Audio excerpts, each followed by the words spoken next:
Party Deen committee ఆధ్వర్యంలో ఈరోజు press meet పెట్టాలని అనుకోవడం జరిగింది.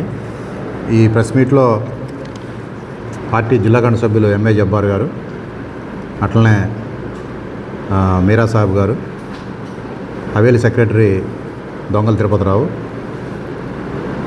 రంగనాపాలెం సెక్రటరీ నవీన్ రెడ్డి గారు, టూ టౌన్ కార్యదర్శి ఓడపట్ల సురసన గారు, అర్బన్ మండల కార్యదర్శి ఉపేంద్ర గారు, అట్లనే వన్ టౌన్ కార్యదర్శి నాగుల మీరా గారు పాల్గొంటున్నారు.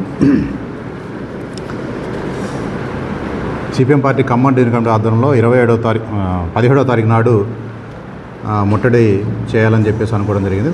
ప్రధానంగా ఖమ్మం టౌను ప్రజా సమస్యల మీద ఆందోళన చేయాలనుకోవడం జరిగింది. దీంట్లో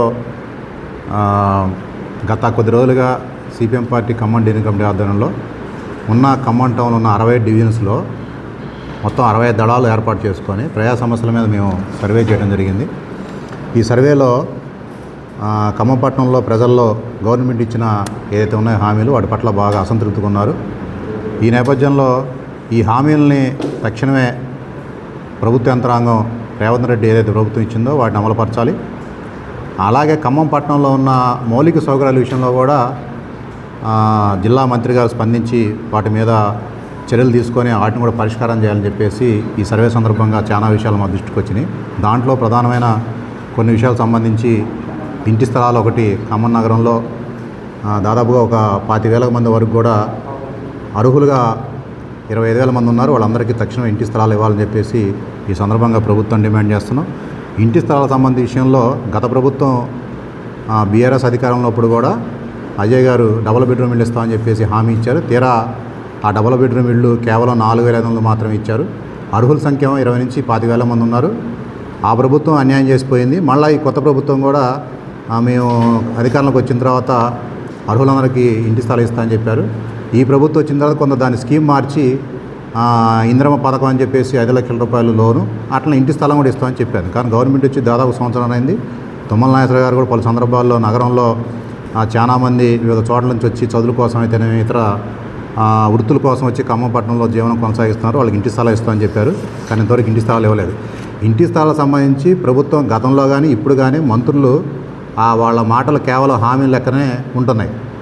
ఈ మధ్య కార్పొరేషను మేయర్ గారి ఆధ్వర్యంలో సమస్యలు పరిష్కారం కోసం అయితేనేమే లేదు ఇతర అంటే ఆ నగరాన్ని చూసి వద్దామని చెప్పేసి పూణే పోవడం కూడా జరిగింది. పూణే నుంచి వచ్చిన తర్వాత కూడా వాళ్ళు ప్రెస్ మీట్ పెట్టారు.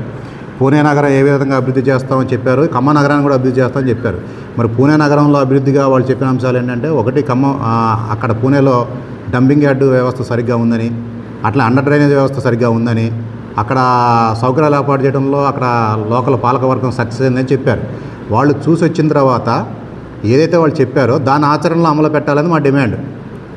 ఏ విధంగా అయితే పూణే నగరం అభివృద్ధి చెందిందని చెప్పి వాళ్ళు ఇక్కడ ఖమ్మం టౌన్ వచ్చి ప్రెస్ మీట్ చెప్పి ఏ విధంగా వాళ్ళు చెప్పారో దాని అన్నింటినీ కూడా ఆ సమస్యలని ఆచరణలో పెట్టాల్సిన అవసరం ఉందని ఈ సందర్భంగా పాలకవర్గాన్ని అట్లనే జిల్లా మంత్రి గారిని కోరుతున్నాం. ఇందులో ప్రధానమైనది ఒకటి, రేవంత్ రెడ్డి ప్రభుత్వం వచ్చిన తర్వాత ఇంటి స్థలం ఉన్న వాళ్ళకి 5 లక్షల రూపాయలు ఇస్తామని చెప్పేసి ప్రకటించారు. ఈ పథకంలో చాలా మందికి అర్హులకి ఫైనల్ చేయలేదు. ఖమ్మం పట్టణంలో సర్వే చేసిన సందర్భంలో కూడా గవర్నమెంట్ అధికారులు ఒక్కొక్క చోట కేవలం 20, 25, 30 మాత్రమే అర్హులను ఫైనల్ చేశారు.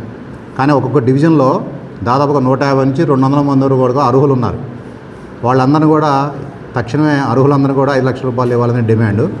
ఉదాహరణకి ఖమ్మం నగరంలో శ్రీనివాసనగర్ డివిజన్లో Srinivasanagar division number division Nagar ఎంత? శ్రీనివాసనగర్ 27 డివిజన్లో కాలవకట్ట దాదాపు 400 మంది గుడిసెలు వేసుకుని ఉంటే అక్కడ 27 మందికి మాత్రమే వాళ్ళు అర్హులుగా తేల్చారు. అంటే దాదాపు ఇంకా 300 పైన వాళ్ళందరూ కూడా వాళ్ళకి 5 లక్షల రూపాయల లోన్ పథకం ఇవ్వాలి.